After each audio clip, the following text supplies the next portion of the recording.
What if the United States didn't just regulate crypto, but used it to strengthen the dollar, reshape global payments, and pull digital finance into its orbit? That's what happened in July 2025 when President Donald Trump signed the Genius Act, the first full federal framework for payment stablecoins in U.S. history. This wasn't a symbolic bill. It was signed at the White House with lawmakers, Circle, Ripple, and major payment innovators in the room.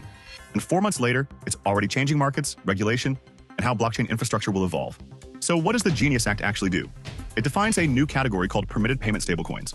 Digital dollars that must be backed 1.1 by safe, liquid assets like cash and U.S. Treasury. Only regulated U.S. entities can issue them. They must publish reserve reports. They must follow AML and compliance rules. And they are explicitly not classified as securities or commodities. For the first time, there is a legal pathway for stablecoins that institutions can actually use. Here's the strategic part. If stablecoins must be backed by treasuries, and if they're used globally for payments and settlement, then demand for U.S. government debt increases and the dollar becomes even more dominant. That's the core of Trump's role. He reframed stablecoins not as a threat to the dollar, but as a weapon for it. That shift is why the bill passed with bipartisan votes where earlier attempts failed. Why now? Stablecoins have become the fastest growing part of crypto, clearing more annual transaction volume than Visa and MasterCard combined. At the same time, China's digital yuan and regional settlement networks are trying to erode dollar influence.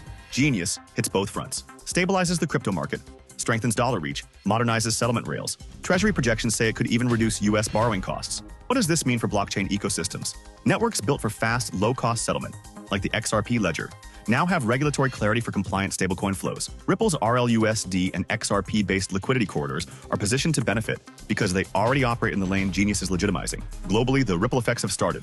The European Central Bank has raised sovereignty concerns, UAE and Hong Kong are drafting aligned frameworks. Asia is evaluating interoperability. Stablecoins are now part of geopolitics, not just crypto markets. And where does TransOcean Lab fit into this shift?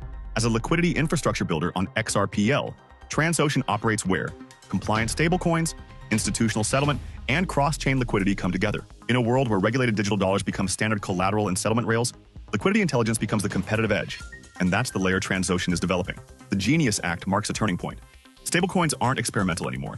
They're becoming part of U.S. financial strategy. The next phase belongs to platforms that can combine compliance, speed, interoperability, and scalable liquidity. Blockchain won't replace the dollar. Blockchain is becoming the delivery system for it.